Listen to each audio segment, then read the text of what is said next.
The champagne flute trembled in my hand, its golden bubbles catching the chandelier's gleam like tiny lies sparkling in the light. I stood at the edge of our anniversary party, the room alive with laughter and clinking glasses, but my chest felt hollow, as if someone had carved out my heart and left it bleeding on the hardwood floor. 18 years with Laura, and tonight her smile, directed at him across the room, cut deeper than any knife. I watched her tilt her head, her auburn curls brushing her bare shoulder, as she laughed at something Mark said. His hand lingered on her arm, just a second too long. My stomach churned, not with jealousy, but with the sickening weight of suspicion that had been growing for months. I forced a smile, raising my glass to a passing guest, but my eyes stayed locked on them. The signs had been there, hadn't they? Late nights at the office, her phone screen always tilted away. The sudden perfume she'd started wearing, sharp like betrayal. I'd dismissed it all, telling myself I was paranoid, that love blinded me to reason. But now, as Mark's fingers grazed her wrist again, I couldn't unsee it. My throat tightened, and I took a sip of champagne to steady myself. It tasted bitter, or maybe that was just my heart. "James, you okay?" Laura's voice snapped me back. She stood beside me now, her green eyes searching mine, her smile a mask I no longer trusted. Her hand rested on my arm, warm but foreign, like it belonged to someone else. "Fine," I said, my voice steady despite the storm inside. "Just taking it all in. 18 years, huh?" Her laugh was soft, but it didn't reach her eyes. "Feels like forever, doesn't it?" She raised her glass, the one she'd poured for me earlier, insisting I try her special mix.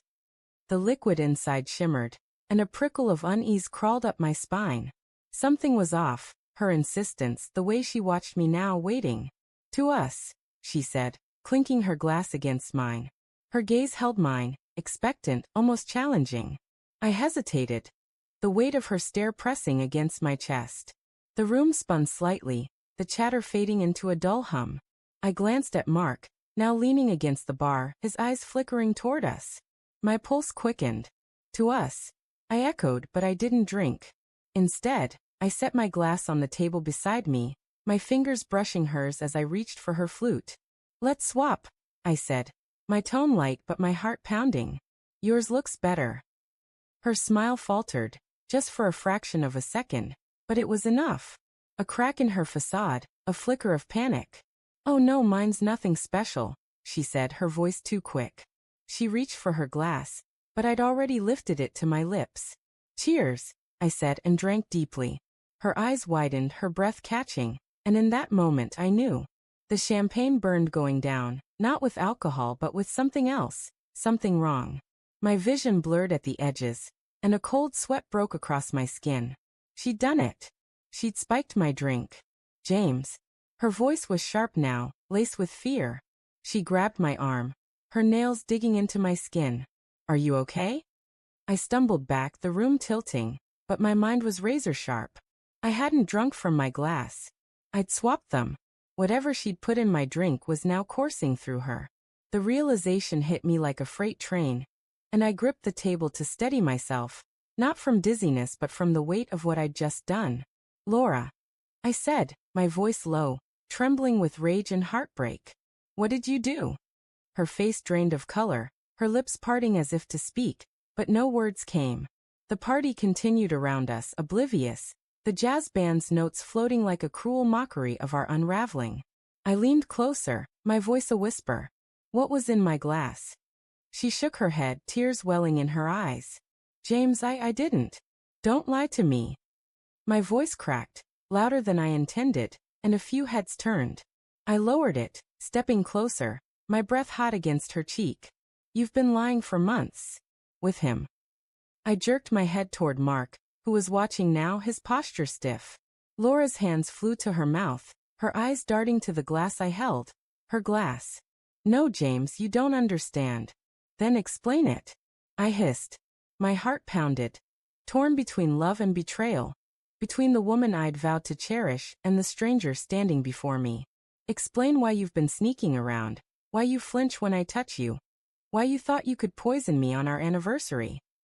Her knees buckled, and she sank into a chair, her hands trembling. The room seemed to close in, the air thick with the scent of roses and deceit. I wasn't. I didn't mean. Her words faltered, and she clutched her stomach, her face twisting in pain. Whatever she'd put in the drink was working fast. I knelt beside her, my anger warring with panic. What was it, Laura? Tell me now. My voice broke, and I hated how much I still cared, how much it hurt to see her in pain, even now. It was just a sedative, she gasped, tears streaming down her face. To make you sleep. So I could leave. With him. Her eyes flicked to Mark, and the confession hit me like a physical blow. My chest tightened, my breath shallow, as the truth I dreaded became real. Leave. I whispered, my voice raw. After everything? After 18 years. I'm sorry, she sobbed, her body shaking. I didn't want to hurt you. I don't love you anymore. The words shattered me, each syllable a shard of glass in my heart. I stood, my legs unsteady, and looked at her, really looked. The woman I'd built a life with, the one I'd laughed with, fought with, loved with every fiber of my being, was gone.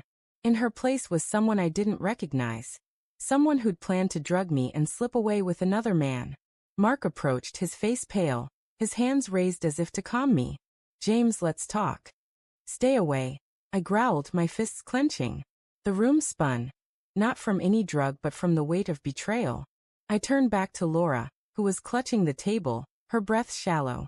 The sedative was strong, too strong, and a new fear gripped me. What if it wasn't just a sedative? What if she'd miscalculated? I grabbed my phone, my fingers shaking as I dialed 911. My wife, she's been poisoned, I said, my voice hollow. I didn't mention I'd swapped the glasses. I couldn't. Not yet. As the paramedics arrived, the party dissolved into chaos, guests whispering, staring.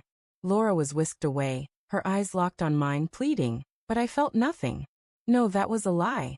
I felt everything, rage, grief, love, guilt, all tangled together, choking me. Later, at the hospital, I sat alone in the waiting room, the sterile scent of antiseptic burning my nose. Laura would survive, they said. A mild sedative, not lethal, but enough to knock her out. I stared at my hands, the hands that had swapped the glasses, and wondered who I'd become. I'd wanted her to feel the betrayal, to face the consequences of her lies. But now, as the adrenaline faded, I was left with the wreckage of our marriage and the chilling truth. I'd crossed a line I could never uncross. The doctor emerged, his expression grim. She's asking for you, he said. I stood, my heart heavy, knowing this moment would define us forever. As I walked toward her room, I realized the real revenge wasn't in the swap. It was in letting her live with the truth of what she'd done, and what I'd become because of it.